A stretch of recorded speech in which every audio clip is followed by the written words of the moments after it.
이시안의 읽은 척 책방. 자, 안녕하세요. 성신여대 겸임 교수이자 시안책방. 여러분, 읽은 척 책방은 시안책방의 한 코너고요. 전체는 시안책방입니다. 시안책방의 주인인 이시안입니다. 제가 최근 4차 산업혁명에 대한 논의가 계속되면서요, 언젠가는 인간을 기계가 대신할 수 있을 것이라는 생각이 많이 좀 자리 잡은 듯한데요.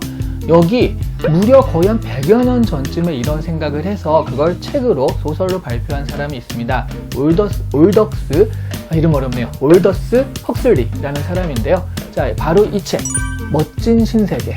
한 번쯤은 들어보셨을 것 같아요. 멋진 신세계입니다. 이 책의 충격적인 설정 때문에요, 이 책은 고전의 SF 소설임에도 불구하고 고전의 반열에 올랐고요, 지금도 세계적인 명작이 되어서 많이 읽히는 책이죠. 이 멋진 신세계의 줄거리는 의외로 간단한데요. 문명화된 세계에 야만인, 문명화되지 않은 사람인 거죠. 야만인인 존이 찾아오게 되면서 적응하지 못하고 결국엔 자살까지 하게 된다라는 그런 사실 비극적인 스토리인데, 스토리 라인으로 보자면 굉장히 단선적이거든요.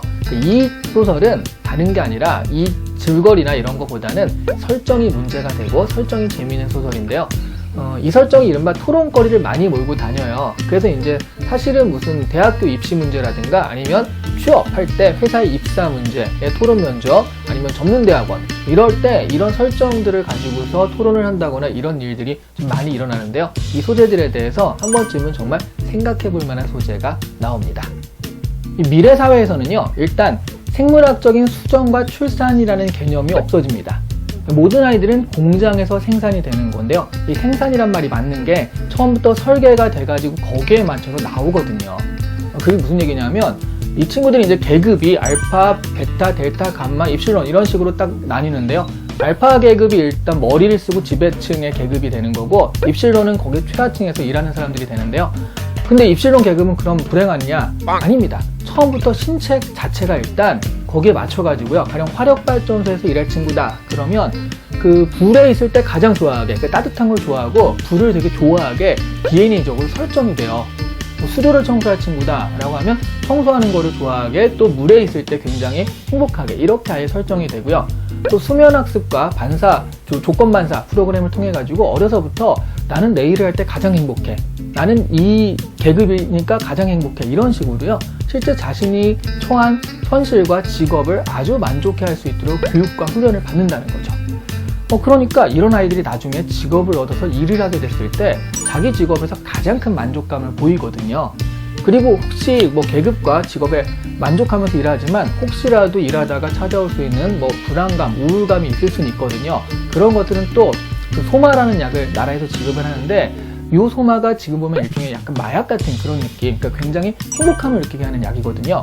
자, 그러니까 누구나 만족하고 행복한 세상인 거예요.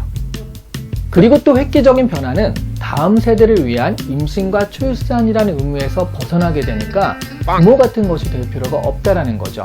그래서 남녀의 연애라는 게 그야말로 유의예요. 즐거우려고 하는 거지 어떤 의무가 있어서 하는 게 아니거든요.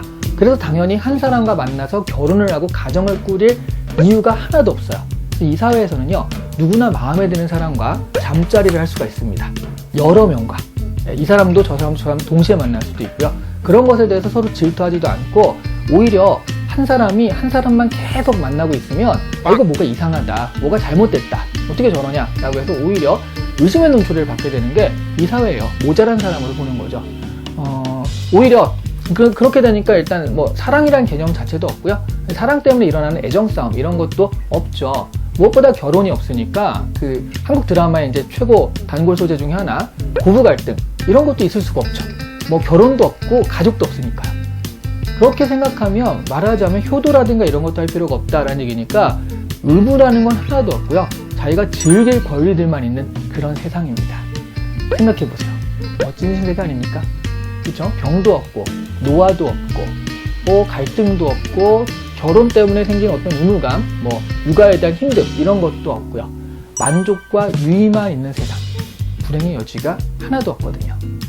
이런 설정 때문에 토론의 주제가 되고 있는 건데요, 얘기를 들어보니까 정말 멋진 신세계구나 라고 생각하는 사람도 분명히 있거든요. 자신의 직업에 만족하고요, 그리고 애초에 직업에 맞춰서 태어나기 때문에 실업이란 게 있을 수가 없거든요. 그리고 뭐 애정 문제나 이런 것도 설명드렸지만 가족이 없기 때문에 어떤 의무도 없죠. 그러면 약간 외로울 수는 있잖아요. 그런데 여기서는 또 만인은 만인을 위해 존재한다, 이런 명제를 서로 지키며 살거든요. 사람들은 서로 연결되어 있고요. 누구와도 잠자리를 하며 외로워하지 않습니다. 반면 이건 기계와 다를 바가 없고요. 인간다운 삶이 아니라고 생각하는 사람도 많습니다. 사실 작가도 그런 생각이에요. 이 책의 제목인 멋진 신세계는요, 셰익스피어의 템페스트라는 작품에 나오는 건데요. 사실 거기서도 반어적인 뜻으로 쓰이는 말이에요. 울더스 헉슬리 역시 이 제목을 약간 반어적으로 쓰고 있어요. 그 의미를 좀 따져보자면 이따위 세계가 멋질 리가 있니? 뭐 이런 정도의 느낌이거든요. 자, 여러분은 어떠신가요? 이런 세계 매력적이신가요? 사실 여러분의 선택과는 별개로요, 이런 세계는 이미 오고 있습니다. 그럴 때 그런 세계에서 과연 인간은 어떤 모습이어야 할까요? 아니면 또 인간다움이란 어떤 것일까요? 무려 100여 년 전에 멋진 신세계에서 울더스 헉슬리가 제시한 이 문제는요, 아직도 유효합니다. 아니, 오히려 생각해보면 이제야 이 문제가 유효하다라고 보는 게 맞을 것도 같네요. 자, 오늘 이 시간에 읽은 척 책방 멋진 신세계였고요.